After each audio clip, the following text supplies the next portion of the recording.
नमस्कार साथियों, MDS education में आप सभी का हार्दिक स्वागत है। जैसा कि आप जानते हैं कि हम लोग फ्री मैथ्स कोर्स की श्रृंखला में एक एक टॉपिक कर आगे बढ़ रहे हैं। इस सैटरडे और संडे को आपकी एमसीक्यू बैच की क्लास नहीं हो पाई थी क्योंकि हमारा पहला टॉपिक जो है वो कुछ अधूरा रह गया था, जिसे हमने सैटरडे और संडे को पूरा किया है।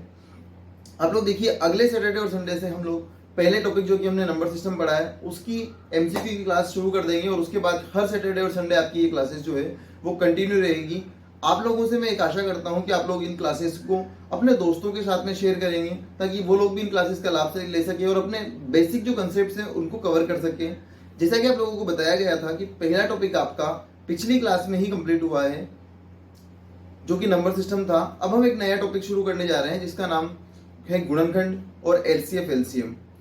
एचसीएफ एलसीएम और गुणनखंड एक ऐसा टॉपिक है जो आपको सिर्फ इनके प्रश्नों को तो सोल्व करने में मदद देगा ही देगा, लेकिन इसके अलावा भी मैथमेटिक्स के बहुत सारे प्रश्नों में अगर आपको एलसीएम एचसीएफ नहीं आता है काफी दिक्कत होने वाली है। इसलिए आप लोग इसको बहुत अच्छे से पढ़िए, इसके प्रश्नों को सोल्व कीजिए, कहाँ एलसीएम को यूज करना है, कहाँ एचसीएफ को यूज करना है, ये सारी कंडीशंस हम लोग यहाँ सीखने वाले हैं। सबसे पहले इसके दो पार्ट हम लोगों ने डिवाइड किए हुए हैं। आप लोग देखिए, सबसे पहला टॉपिक है हमारा गुणनखंड और दूसरा टॉपिक है हमारा लस और मस। देखिए, दोनों के बारे में हम चर्चा करें उससे पहले हम अच्छे से समझने का प्रयास करेंगे गुणनखंडों के बारे में। ठीक है, आप लोग देखिए, गुणनखंड में हमें कुछ टर्म्स देखने को मिलती है, कुछ शब्दावली देखने को मिलती है, कुछ शब्द देखने को मिलते हैं जैसे गुणज, और दूसरा शब्द हमें मिलता है देखने को गुणनखंड। अब देखिए इन दोनों में क्या अंतर है। जैसे कई जगह पे लिखा हुआ मिलता है कि 25/5 का गुणज है। एक उदाहरण ले रहा हूं मैं, 25/5 का गुणज है, और कहीं कहीं हम लिखते हैं कि 5 जो है वो 25 का गुणनखंड है। ठीक है, अब देखिए क्या डिफरेंस है। गुणज का अर्थ है गुणा करने से बना हुआ प्रोडक्ट, अर्थात इस 25 में कहीं ना कहीं 5 का कम से कम एक गुणन छिपा हुआ है, या 5 के किसी न किसी और संख्या के गुणा से ये बना है। हो सकता है वो दूसरी संख्या भी 5 ही हो, या अगर मैं कहूं कि 10/5 का गुणज है, 10/5 का गुणज है, अर्थात ये 10 जो है ये 5 के गुणा से बना है। तो गुणन से जो उत्पन्न हुआ है, जो जन्मा है, वो क्या है, गुणज है। अर्थात यदि किसी संख्या से के गुणा से कोई संख्या प्राप्त होती है तो हम क्या कह सकते हैं कि वो संख्या जो प्राप्त हुई है वो क्या है, इस संख्या का गुणज है। जबकि गुणनखंड से तात्पर्य हमारा ये है कि किसी भी संख्या को अगर हम गुणा के रूप में लिख दें, छोटी छोटी संख्याओं के गुणा के रूप में लिख दें, तो वो जितनी भी संख्याएं हमें प्राप्त हुई है वो सब क्या है, उसके गुणनखंड है। देखिए इस तरह से। अब हम टॉपिक पर आते हैं। गुण से तात्पर्य क्या है, संख्याओं का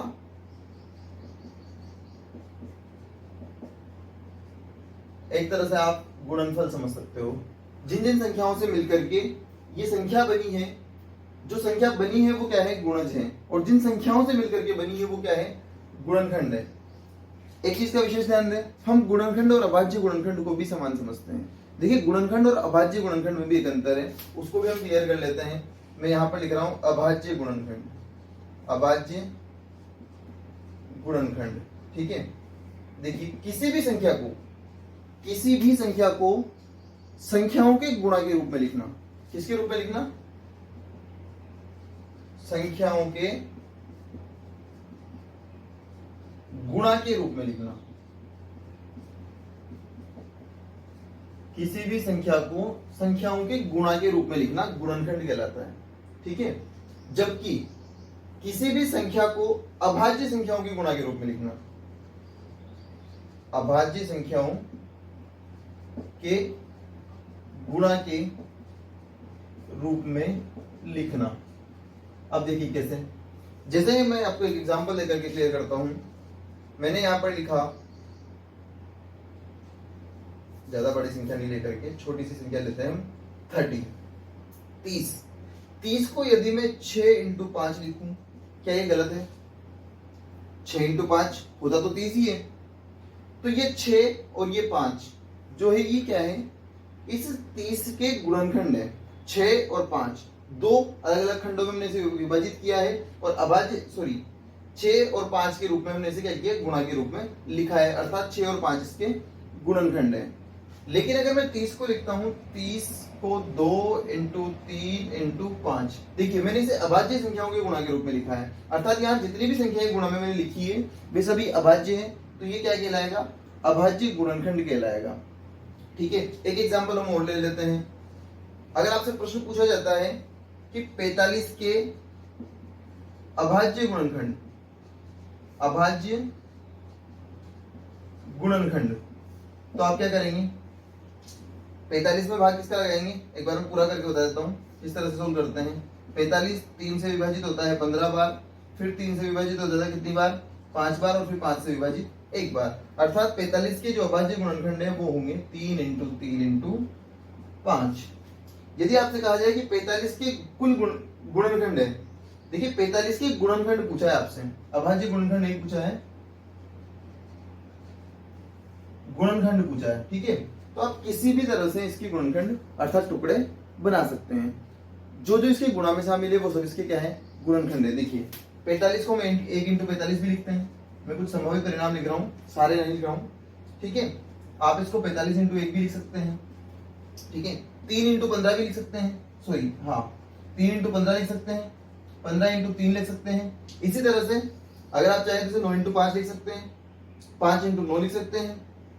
इस तरह से क्या है, इसके गुणनखंड हम और भी बना सकते हैं, लेकिन अभाज्य गुणनखंड इसके फिक्स हैं। आप लोग एक बार इसे अच्छे से समझ लीजिए, उसके बाद हम क्या है कुछ प्रश्नों पर चर्चा करेंगे और ये भी चर्चा करेंगे कि गुणनखंडों की संख्या कैसे ज्ञात की जाती है, कि किस संख्या के कितने गुणनखंड बन सकते हैं। आप लोग इसको एक बार नोट कर लीजिए। ठीक है, अब देखिए हम लोगों ने गुणज क्या होते हैं, गुणनखंड क्या होते हैं, अभाज्य गुणनखंड क्या होते हैं और इन्हें कैसे निकालते हैं, ये चर्चा कर लीजिए। अब अगर हम बात करें कि अभाज्य गुणनखंडों की संख्या कैसे ज्ञात करें या गुणनखंडों की संख्या कैसे ज्ञात करें, तो देखिए हम अपना पहला टॉपिक लेते हैं आज की क्लास का, गुणनखंडों की संख्या ज्ञात करना। ठीक है, गुणनखंडों की संख्या से मेरा तात्पर्य है कि वो संख्या जो है उसे कितने भागों में तोड़ा जा सकता है, यही सिंपल सा मैटर है। हम लोगों ने कहा है कि गुणनखंड से तात्पर्य है संख्या को गुणा के रूप में तोड़ना, तो हम उसको कितने प्रकार से तोड़ सकते हैं, ये हो गया उसके लिए गुणनखंडों की संख्या। अब देखिए गुणनखंडों की संख्या ज्ञात करने के लिए आपको सबसे पहले क्या करना है, सबसे पहला काम करना है आपको संख्या के अभाज्य गुणनखंड निकालने हैं। क्या निकालने हैं, अभाज्य गुणनखंड निकालने हैं। अभाज्य गुणनखंड से तात्पर्य, जैसे मैं अगर एक एग्जांपल लूं, हम लोग साथ के साथ उदाहरण लेते हुए चलेंगे। एक एग्जांपल मैं ले रहा हूं यहाँ पर 125 ले लेते हैं, सॉरी 125 में 5 ही 5 आएगा, एक 75 ले लेते हैं। जैसे मैंने यहाँ पे 75 लिखा, 75 की यदि मैं अभाज्य गुणनखंड निकालने को जाऊं तो आप लोग देखेंगे 75 इसको 3 से डिवाइड कर सकते हैं हम 25 बार। ठीक है, फिर 5 से डिवाइड कर सकते हैं 5 बार और 5 से डिवाइड कर सकते हैं 1 बार, अर्थात 75 के जो अभाज्य गुणनखंड है वो बनेंगे 3 इंटू 5 इंटू 5। ठीक है, या आप ऐसे कह सकते हैं कि 3 की पावर 1 इंटू 5 की पावर 2। इस तरह से भी हम इसे लिख सकते हैं, क्योंकि 5 हमें गुणा में 2 बार दिखाई दे रहा है और 3 सिर्फ 1 बार दिखाई दे रहा है। अर्थात अगर मैं इसे जनरल टर्म में लिखना चाहूं तो मैं कह सकता हूं कि किसी भी संख्या के अभाज्य गुणनखंड को यदि आप इस प्रकार से लिखते हैं, a की पावर p, b की पावर q, c की पावर r। अगर आपने इस तरह से किसी भी संख्या के अभाज्य गुणनखंड को लिख दिया है जैसा कि मैंने यहाँ पर लिखा है, तो संख्या के गुणनखंडों की संख्या यहाँ पर हमें सूत्र लिखेंगे। अगर आपने इस तरह से किसी संख्या के अभाज्य गुणनखंडों को लिखा है तो संख्या के गुणनखंडों की संख्या, इसके लिए हमारे पास एक फॉर्मूला है p प्लस 1 q प्लस 1, अभी मैं समझा देता हूं कि ये क्या है, और r प्लस 1, या इससे भी ज्यादा अगर संख्याएं मिलती है तो प्लस 1 उनमें भी हम लगा सकते हैं। देखिए फॉर्मूला मैटर नहीं करता है, सिर्फ समझना मैटर करता है। फॉर्मूला मैंने आपको नॉलेज में रहे इसलिए लिखा दिया है, आप लोग एग्जाम्पल को समझेंगे ज्यादा बेटर रहेगा। देखिए कैसे, यदि हमने लिखा 75 और हमसे कहा गया कि 75 के कितने गुणनखंड संभव है, कितने टुकड़े हम किस किस तरह से इसके कर सकते हैं, जैसे 1 इंटू 75 कर सकते हैं, 75 इंटू 1 कर सकते हैं, 3 इंटू 25 कर सकते हैं, 25 इंटू 3 कर सकते हैं। इस तरह से कितने टुकड़े हम इस 75 के बना सकते हैं। सिंपल, एक बहुत सिंपल सा मेथड है। आप लोगों को क्या करना है, देखो हम लोगों ने यहाँ कहा है कि अभाज्य संख्याओं के गुणनखंड को हमने क्या किया, किसी एक अभाज्य संख्या की घात दूसरी अभाज्य संख्या की घात और इनके घातों की गुणा के रूप में लिख लिया, जैसा कि हमने यहाँ लिखा है। फिर आपको क्या करना है, गुणनखंडों की संख्या अगर ज्ञात करनी है तो आपको क्या करना है, सभी घातों में 1 प्लस करके गुणा करना है। अर्थात 75 के गुणनखंड कितने होंगे, 75 के गुणनखंड ये होंगे, 3 की पावर कितनी है, 1 है, तो आप 1 की जगह प्लस 1 यानी कि 2 लिखेंगे, फिर गुणा, और 5 की घात कितनी है, 2, इसकी जगह प्लस 1 यानी कि 3 लिखेंगे, तो ये हो जाएगा 2 इंटू 3, अर्थात इसके 6 गुणनखंड संभव है। आप लोगों को मैं एक बार बता भी दूं रफली कि 6 गुणनखंड कैसे संभव है। 75 के 6 गुणनखंड कौन कौन से बन सकते हैं, मैं आपको बताता हूं। 1 इंटू 75 आप बना सकते हैं, बिल्कुल। दूसरा 75 इंटू 1 आप बना सकते हैं, 2 से ये विभाजित होगा नहीं। 3 इंटू 25 आप बना सकते हैं, 25 इंटू 3 आप बना सकते हैं। इसके अलावा 5 इंटू 15 बना सकते हैं और 15 इंटू 5 बना सकते हैं। देखिए सबका प्रोडक्ट 75 है। 1 इंटू 75 75 होगा, 25 इंटू 3 75 होगा, 15 इंटू 5 भी 75 होगा। अर्थात 1 2 3 4 5 6, इसके 6 संभव गुणनखंड थे। हम लोगों ने संभव गुणनखंड नहीं निकाले, सीधा क्या किया है, सिर्फ घातों में 1 जोड़ करके गुणा किया है, हमारे संभव गुणनखंडों की संख्या आ गई है। क्यों? क्योंकि यहाँ पर सिर्फ 75 था, हमने इतने से गुणनखंड बना लिए। कुछ संख्याएं जो हमें बहुत बड़ी दी हुई होगी, हजारों में अगर कोई संख्या है, तो उसके गुणनखंड इस तरह से हम संभावित गुणनखंड नहीं बना पाएंगे। हमें क्या करना है, सीधा फॉर्मूला ध्यान रखना है कि अभाज्य संख्याओं की घातों के रूप में लिख लीजिए और घातों को 1 प्लस करके गुणा कर दीजिए, आपका आंसर आ गया। चलिए देखते हैं अगला और क्या क्वेश्चन एग्जाम में बनता है। इसी पर हम सारे क्वेश्चन अप्लाई करेंगे। ये इसका फर्स्ट क्वेश्चन हो गया। सेकंड फॉर्मूला आप देखिए, संख्या को के गुणनखंडों की संख्या तो हम लोगों ने देख ली है। अब हम देखेंगे संख्या के अभाज्य गुणनखंडों की संख्या। संख्या के अभाज्य गुणनखंडों की संख्या, अभाज्य गुणनखंडों की संख्या। अब देखिए आप, अभाज्य गुणनखंडों की संख्या किस तरह से ज्ञात की जाती है। आपको सिंपली क्या करना है, यहाँ अगर हमें केवल गुणनखंड पूछे थे तो हमने क्या किया था, घातों को 1 प्लस किया था सभी को और उनको गुणा किया था। अब हमें अभाज्य गुणनखंडों की संख्या पूछी है, तो निश्चित रूप से गुणनखंडों की संख्या और अभाज्य गुणनखंडों की संख्या में अंतर होगा। क्यों होगा? क्योंकि कहीं ना कहीं यहाँ पर उनके गुणनखंडों में परिवर्तन आएगा। तो हम क्या करेंगे, यहाँ इस तरह से न लेते हुए, +1 न लेते हुए, सीधा तीनों घातों को केवल जोड़ेंगे। तो 75 के सेकंड क्वेश्चन हम ले लेते हैं, 75 के अभाज्य गुणनखंड, अभाज्य गुणनखंडों की संख्या। देखिए अभाज्य गुणनखंडों की संख्या कितनी होगी, 3 की घात है 1 और 2 की घात है, सॉरी 5 की घात है 2, 2 और 1 3। यहाँ हमने सिंपली क्या किया है, सिर्फ घातों को प्लस किया है, अर्थात सूत्र बन गया हमारा P + Q + R। आप लोगों को क्लियर हो गया होगा। एक और हम एग्जांपल लेंगे, उसके माध्यम से समझेंगे, लेकिन उससे पहले आप एक बार इसे रिमाइंड कर लीजिए। कुछ नहीं करना है इस गुणनखंडों की संख्या ज्ञात करने के लिए। हम लोगों ने 2 प्रकार के गुणनखंडों की संख्या ज्ञात करना निकाल लिया। एक तो वो सिंपली हमसे कहे कि गुणनखंडों की संख्या बताइए, तो हम क्या करेंगे, जितने भी अभाज्य गुणनखंडों की घातें हैं उन सभी घातों में 1 प्लस करके उनको गुणा कर देंगे। मुश्किल से 10 सेकंड आपको लगेंगे इस क्वेश्चन को करने में। दूसरा, यदि वो आपसे पूछे कि अभाज्य गुणनखंडों की संख्या बताइए, तो हमें वहां भी ज्यादा मेहनत नहीं करनी है, सिर्फ घातों को जोड़ देना है। ठीक है, ये हमारा कंसेप्ट क्लियर हो गया। अब देखिए आप आगे से, जैसे हम कोई थोड़ी बड़ी संख्या ले लेते हैं,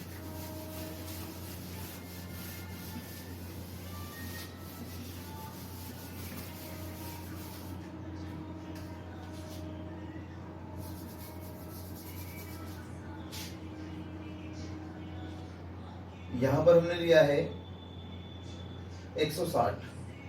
ठीक है, इस 160 में आपसे दोनों प्रश्न पूछे हैं। पहला प्रश्न आपका है गुणनखंडों की संख्या, और दूसरा प्रश्न आपसे पूछा है अभाज्य गुणनखंडों की संख्या, अभाज्य गुणनखंडों की संख्या। अब आप देखिए, ये तो है गुणनखंडों की संख्या और ये है अभाज्य गुणनखंडों की संख्या। आप देखें 160, सबसे पहले हम क्या करेंगे, इसे अभाज्य गुणनखंड के रूप में लिखेंगे। यदि आपको डायरेक्टली निकाल सकते हैं, जैसे 2 से डिवाइड किया 80 हो गया, फिर 2 से डिवाइड किया फिर 40 हो गया, फिर 2 से डिवाइड किया 20, फिर 2 से डिवाइड किया, कितना हो गया ये हो गया 10, और फिर हमने किससे डिवाइड कर दिया इसको, लास्ट में 5 से डिवाइड कर दिया। चेक कीजिए, 5 2 है 10, 10 से 20, 20 से 40, 40 से 80, सॉरी 1 2 कम रह गया इसमें, है ना, 2 2 4 2 8 2 16, सॉरी 1 सेकेंड, कहीं कुछ गलत किया आपने। 2 से डिवाइड किया 80 हो गया, 2 से डिवाइड किया 40 हो गया, 2 से डिवाइड किया 20 हो गया, 2 से डिवाइड करने पर 10 और 2 से डिवाइड करने पर 5। ठीक है, सही था वो। देखिए 160 को हमने इस तरह से क्या किया, 2 और 5 के गुणनखंडों के रूप में, अर्थात अभाज्य गुणनखंडों के रूप में लिखा है, जिसे हम लिख सकते हैं 2 की घात 5 इंटू 5 की घात 1। ठीक है, 2 की घात 5 और 5 की घात 1। यदि हमसे पूछा है उसने गुणनखंडों की संख्या, तो हम क्या करेंगे, घात को 1 बढ़ा करके गुणा करेंगे। जैसे 5, 2 की घात 5 है तो 5 की जगह लिखेंगे 6, 5 की घात 1 है तो 1 की जगह लिखेंगे 2, 6 2 12। इस संख्या के कुल 12 गुणनखंड हम बना सकते हैं। इस तरह से काफी कुछ संख्या ऐसी होती है जिनके बहुत सारे गुणनखंड और भी बन सकते हैं, 100 200 गुणनखंड तक भी बन सकते हैं, लेकिन यहाँ 12 बनते हैं। आप लोगों को एक नॉर्मल सा अंदाजा लग सकता है इसमें, 1 इंटू 160 बन सकता है, 2 इंटू 80 बन सकता है, 4 इंटू 40 बन सकता है। इस तरह से इसके 12 गुणनखंड हम बना सकते हैं। लेकिन यदि हम पूछे कि अभाज्य गुणनखंडों की संख्या कितनी है, तो सिंपली हमें क्या करना है, सिर्फ घातों को जोड़ देना है, यानी कि 5 प्लस 1 बराबर 6। 2 कंसेप्ट आप लोगों के कंप्लीट हो गए होंगे। तीसरा कंसेप्ट गुणनखंडों की संख्या के अंदर सम और विषम गुणनखंडों की संख्या का आता है, उसे भी आप लोग देख लीजिए। एक फॉर्मूला और लिख देता हूं मैं यहां पर, विषम गुणनखंडों की संख्या, विषम गुणनखंडों की संख्या, और एक कंसेप्ट आता है सम गुणनखंडों की संख्या का। अब देखिए विषम गुणनखंडों की संख्या और सम गुणनखंडों की संख्या हम कैसे ज्ञात करेंगे। देखिए सम गुणनखंड हमेशा 2 का प्रोडक्ट होता है, इतना तो हम जानते हैं कि सम गुणनखंड हमेशा क्या होता है, 2 का प्रोडक्ट होता है, अर्थात 2 का गुणा होता है, इसीलिए उसे हम सम कहते हैं। सम संख्या वही है जिसमें 2 का भाग चला जाए। तो आप लोग क्या करेंगे, जब भी विषम गुणनखंडों की संख्या निकालेंगे तो इन 2 को छोड़ करके चलेंगे, 2 की घातों को बिल्कुल छोड़ देना है, बाकी सब पैटर्न गुणनखंडों जैसा रहेगा, एक घात बढ़ा करके लिखेंगे। देखिए यहाँ पे हमने क्या किया, अगर इसी सवाल के अंदर बात करें हम सम गुणनखंडों की संख्या और विषम गुणनखंडों की संख्या की, तो 5, 2 की घात 5 है, विषम में 2 की घात को छोड़ देना है और शेष में वही तरीका लगाना है जो हमने गुणनखंडों की संख्या ज्ञात करने के लिए लगाया था, घात को 1 प्लस करना। देखिए इसे हमने लिखा 1 प्लस 1, यानी कि इसके 2 गुणनखंड जो है वो विषम बन सकते हैं। कौन कौन से, एक तो 5 बनेगा, ठीक है, और दूसरा 1 बनेगा। इसके बाद सम गुणनखंडों की संख्या अगर हमें ज्ञात करनी है तो देखिए सम में हमेशा 2 शामिल होगा, 2 हमेशा शामिल होगा, अर्थात 2 को तो हम क्या करेंगे, घात वैसी की वैसी यूज करेंगे, 5, और बाकियों में सेम वापस वही से एक घात बढ़ा करके 1 प्लस 1, यानी कि 5 इंटू 2, ये हो गए 10 गुणनखंड। अब आप देखिए एक और चीज आप लोगों को समझ में आ गई होगी कि हमने इसके कुल 12 गुणनखंड बनाए थे, जबकि विषम गुणनखंडों की संख्या 2 थी, तो निश्चित रूप से सम गुणनखंडों की संख्या 10 होगी, क्योंकि इन 12 में से ही कुछ सम है और कुछ विषम है। यहाँ 2 क्या है, विषम गुणनखंडों की संख्या है, और 10 क्या है, सम गुणनखंडों की संख्या है। एक छोटा सा एग्जांपल हम और ले लेते हैं, आप लोग इसको नोट कर लीजिए, जिसमें हम तीनों चीजों के बारे में चर्चा करेंगे एक साथ, ठीक है।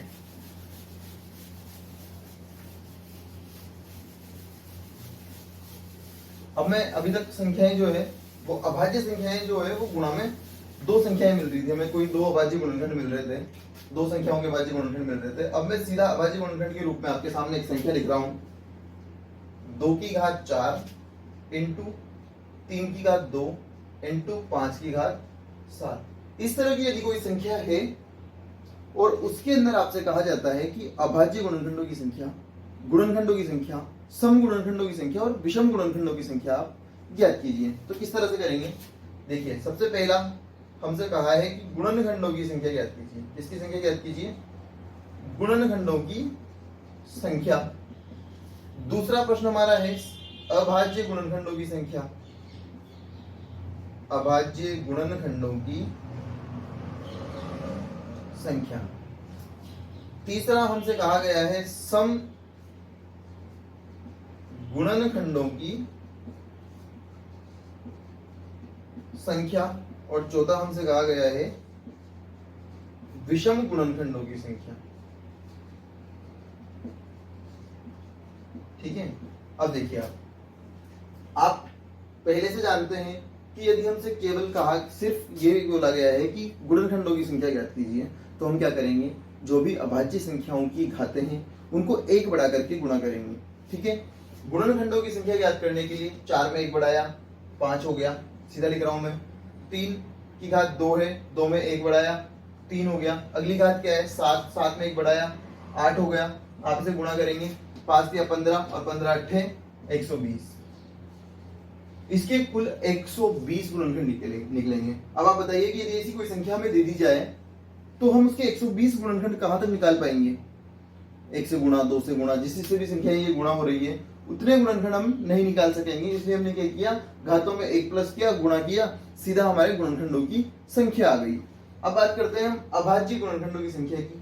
हम लोगों ने बात की थी कि अभाज्य गुणनखंडों की संख्या यदि हमें निकालनी है, हमें सिर्फ घातों को जोड़ देना है।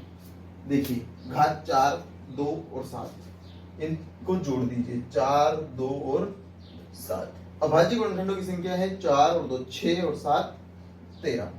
13 इनमें से इनके अभाज्य गुणनखंड हैं। इसके बाद सम गुणनखंडों की संख्या। जब हम बात करते हैं सम की, तो सम में निश्चित रूप से 2 आएगा। हम लोगों ने पहले चर्चा की कि निश्चित रूप से 2 आएगा, तो 2 की घात वैसी की वैसी लिखनी है, बाकी की घातों को बिल्कुल पहले की तरह 1 बढ़ा करके लिखना है। देखिए, 2 की घात 4, 3 की घात 2 है, 1 बढ़ा करके लिखेंगे 3, 5 की घात 7 है, 1 बढ़ा करके लिखेंगे 8। कितना हो गया? 4 तिया 12, 12 अट्ठे 96 इसका आंसर हो गया। ठीक है, नेक्स्ट विषम गुणनखंडों की संख्या। विषम में किसी भी कंडीशन पर 2 नहीं आएगा, अर्थात 2 की घातों को हम छोड़ करके चलेंगे। बाकी का प्रोसेस बिल्कुल ऐसा कैसा। 2 की घातों को हमने छोड़ा, 3 की घात 2, 2 से 1 बढ़ा करके लिखा 3, 5 की घात 7, 7 से 1 बढ़ा करके लिखा 8, 8 दिए 24। आप लोग देखिए, फिर से आपके सामने वही प्रोडक्ट तैयार है। विषम गुणनखंडों की संख्या 24, सम की 96। दोनों को अगर हम प्लस करते हैं, कुल गुणनखंडों की संख्या 120 आती है। ठीक है, आप लोगों का ये कंसेप्ट भी क्लियर हो गया होगा। अब हम चर्चा कर लेते हैं इससे संबंधित कुछ छोटे छोटे 1-2 प्रश्न मैं ऑब्जेक्टिव ले लेता हूं, उसके बाद हम बात करेंगे एलसीएम और एचसीएफ के बारे में। 200 के सभी गुणनखंडों की संख्या क्या होगी? 200 के सभी गुणनखंडों की संख्या। अब देखिए, सभी गुणनखंडों की जहां बात करता है वहां हम क्या करते हैं? +1 और गुणा। तो 200 के गुणनखंड क्या होंगे? 2 इंटू 2 इंटू 2। ठीक है, 2 से भाग दिया 100 आ गया, फिर 2 से भाग देंगे 50 होगा, फिर 2 से देंगे 25 होगा, और उसके बाद 5 इंटू 5, 25 इंटू 8, 200 हो गए। अर्थात 2 की घात तो आ गई 3 और 5 की घात आ गई 2। 2 की घात 3 और 5 की घात 2 हमारे पास है। सभी गुणनखंडों की संख्या पूछी है, अर्थात हम 1 घात बढ़ा करके गुणा कर देंगे। 2 की घात 3 है तो 4 लिखेंगे, 5 की घात 2 है तो 3 लिखेंगे। 4 इंटू 3 कितना होगा? 12 हमारा आंसर होगा। ऑप्शन बी में हमें 12 दिखाई दे रहा है। इसके बाद 60 के सम गुणनखंडों की संख्या। देखिए, सम गुणनखंडों की संख्या हमसे पूछी है। 60 के गुणनखंड क्या होंगे? 2 इंटू 2 इंटू 3 इंटू 5। ये 60 के गुणनखंड होंगे, आप लोग निकाल करके देख लीजिए। अब यहाँ देखिए, किसके गुणनखंड पूछे हमसे? सम गुणनखंड पूछे हैं। 2 की घात कितनी है? 2 है, 3 की घात 1 है और 5 की घात भी 1 है। सम गुणनखंडों में निश्चित रूप से 2 शामिल होगा, इसलिए 2 की घात वैसी की वैसी लिखेंगे। 2 की घात 2 है वैसे ही लिखेंगे। बाकी की घातों को हम एक एक बढ़ा करके लिखेंगे। 3 की घात 1 है 2 लिखेंगे, 5 की घात 1 है इसे 2 लिखेंगे। इसके सम गुणनखंड होंगे कुल 8। हमारा ऑप्शन इसका भी बी सही है।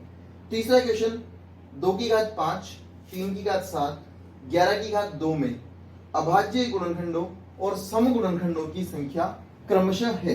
देखिए सबसे पहले बात करनी है हमें अभाज्य गुणनखंडों की संख्या के बारे में, ठीक है। तो अभाज्य गुणनखंडों की संख्या के बारे में यदि हम बात करते हैं तो सिंपली हम लोगों ने पहले पढ़ा है कि अभाज्य गुणनखंडों की संख्या ज्ञात करने के लिए हम सिर्फ घातों को जोड़ देते हैं। देखिए 5 + 7 12, 12 और 2 14, 14 पहला ऑप्शन आपको कहाँ दिखाई दे रहा है, यहाँ दिखाई दे रहा है और यहाँ दिखाई दे रहा है। इन दोनों में से कोई एक का आंसर होगा।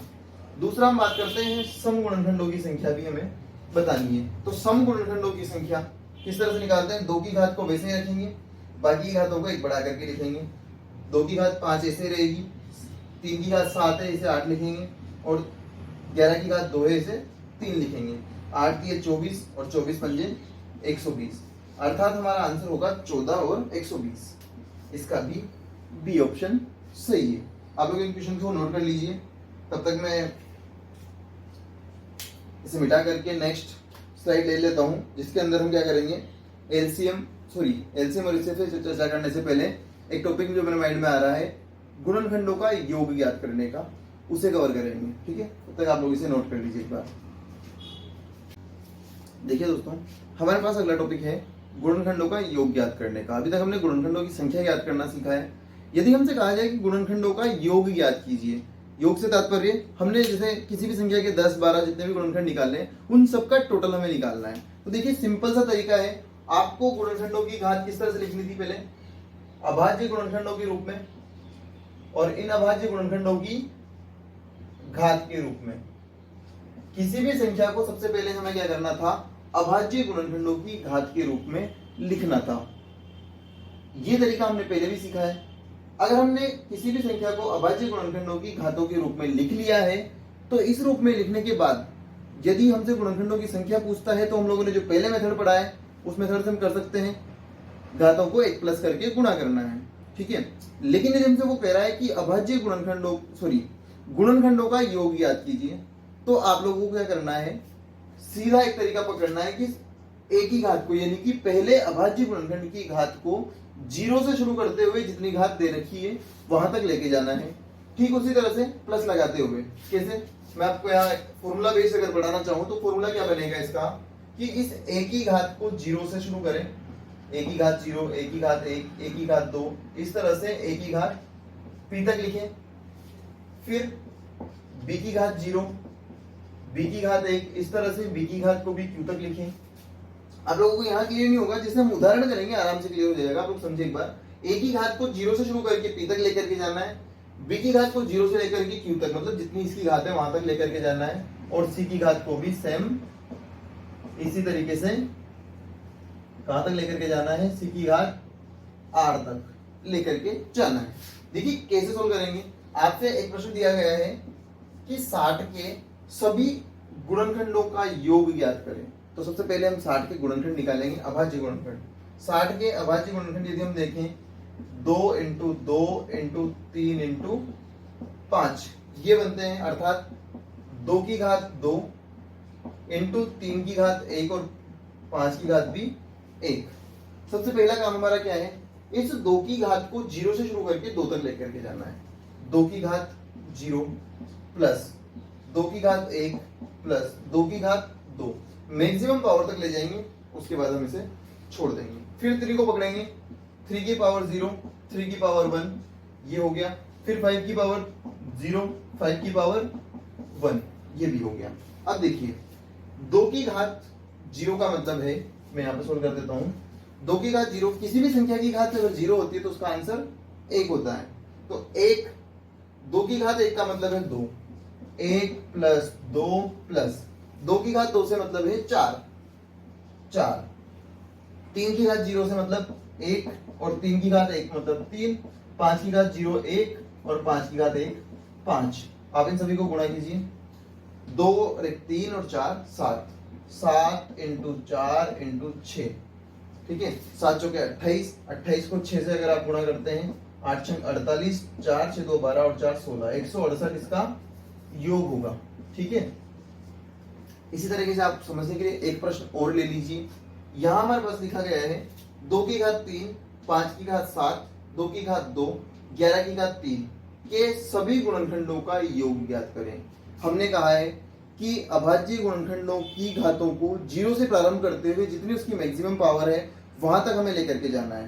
तो सिंपली हम लिखेंगे इसको 2 की घात 0 प्लस 2 की घात 1 प्लस 2 की घात 2। अब आप लोग कहेंगे कि इन घातों को सोल्व करने में काफी टाइम लग जाएगा। इतना टाइम हमें देना नहीं है प्रश्न को, क्योंकि बहुत छोटा प्रश्न है और इसमें टाइम बचाना है ताकि हम और क्वेश्चनों में टाइम दे सकें। बिल्कुल सही है आप लोग, लेकिन एक बात बताएं कि मैं जब समझाने के लिए यहाँ लिख रहा हूँ 2 की घात 0, 2 की घात 1, 2 की घात 2, क्या आप लोग इसी तरीके से क्वेश्चन सोल्व करने वाले हैं? और यदि इसी तरीके से क्वेश्चन सोल्व करने वाले हैं तो आपको 30 से 40 सेकंड लगेंगे, लेकिन इस क्वेश्चन को आप 15 सेकंड 10 सेकंड में पूरा कर सकते हैं। कैसे? आप लोगों को ये लिखना थोड़ी ना है, आप लोगों को सिर्फ घातों को जोड़ते हुए जाना है। कैसे? जैसे मैंने यहाँ पे लिखा 2 की घात 3, आप लोग 0 से लेकर के 3 तक की घातें लिखेंगे। 0 की 1 प्लस 2 प्लस 4 प्लस 8 हो गई 3 घातें, इन सबको जोड़ेंगे सीधा। देखते हैं कैसे। एक स्टेप आप लोगों को लिखना ही नहीं होता है, देखिए कैसे। 2 की घात 3, इन सबको जोड़ा, इसके बाद 5 की घात 0, 5 की घात 1, 5 की घात 2, 5 की घात 3, इस तरह से 5 की घात 7 तक आप इसे लेकर के जाएंगे। फिर उसके बाद 7 की घात 0, 7 की घात 1 और 7 की घात 2 तक आप इसे लेकर के जाएंगे। इसके बाद 11 की घात भी है, 11 की घात 0, 11 की 1, 11 की घात 2 और 11 की कितनी घात है? 3 घात है, तो 11 की घात 3 तक हम इसे लेकर के जाएंगे। देखिए ये स्टेप हमें लिखना नहीं है। क्यों नहीं लिखना है? देखिए डायरेक्टली आप लोग करेंगे 2 की घात 0 से लेकर के 3 तक, तो 2 की घात 0 का मतलब 1 प्लस 2 प्लस 4 प्लस 8, आपको पता है 2 की घात 3 स्थान तक लेके जाएंगे, आपका 8 आंसर बनेगा। इसके बाद इसकी घात 5 की घात 0, यानी कि 5 की घात 0 का मान 1 प्लस 5 प्लस 25 प्लस 125 प्लस इस तरह से 5 को गुणा करते हुए आप लोग आगे बढ़ जाएंगे। मैं इतना लंबा क्वेश्चन है करवाऊंगा नहीं, क्योंकि कैलकुलेशन काफी लेंथी हो जाएगा, स्पेस भी कम है। आप लोग इसको 5 की घात 7 तक लेकर के जा सकते हैं, या फिर एक काम कीजिए, क्वेश्चन में संख्या कम कर सकते हैं, लेकिन कोई मतलब नहीं है, आप लोग इसे पूरा सोल्व कर लीजिए। इसके बाद 7 की घात 0 से तात्पर्य 1 से है, 1 प्लस 7 प्लस 7 7 49। इसके बाद 11 में भी वही 1 प्लस 11, 11 की पावर 2 से मतलब है 121 प्लस 11 इंटू 11 इंटू 11 1331। इस तरह से अगर आप सोल्व करते हैं, इनका सम, इनका सम, इसका सम और इसका सम आप लोग नीचे लिख लेंगे और इन सबको गुणा करने पर आपका आंसर मिलेगा। हालांकि हमने घातें बहुत बड़ी ले ली है, इसलिए कैलकुलेशन थोड़ा लंबा हो गया, लेकिन अगर आप इस तरह की कैलकुलेशन कर रहे हैं तो आप लोगों को 10 सेकंड से ज्यादा नहीं लगेंगे। क्यों? क्योंकि ये वाला स्टेप तो आप लोगों को यूज करना ही नहीं। सीधा 2 की घात कितनी है? 2 है, तो 0 से लेकर के 2 तक। 2 की घात 0 1, 2 और 4, 1 और 2 3 और 4 7 लिख दिया। इसके बाद 3 की घात कितनी है? 1 है, तो 3 की घात 1 का मतलब 3 है और 3 की घात 0 का मतलब 1 है। 3 और 1 4, 4 से गुणा कर दिया। 5 की घात 0 और 1, 5 की घात 1 5 है और 5 की घात 0 1 है, 6 से गुणा करना है, 6 लिख दिया। 7 इंटू 4 इंटू 6, आपका एग्जाम का वर्क तो ओरिजिनली ये है, लेकिन ये तब होगा जब आप यहां से लेकर के यहां तक के स्टेप को कम से कम 20 बार अपनी कॉपी में, रफ कॉपी के अंदर फॉलो करेंगे, तब ये हो पाएगा। देखिए हमारा गुणनखंड वाला जो टॉपिक था वो बिल्कुल कंप्लीट हो गया है।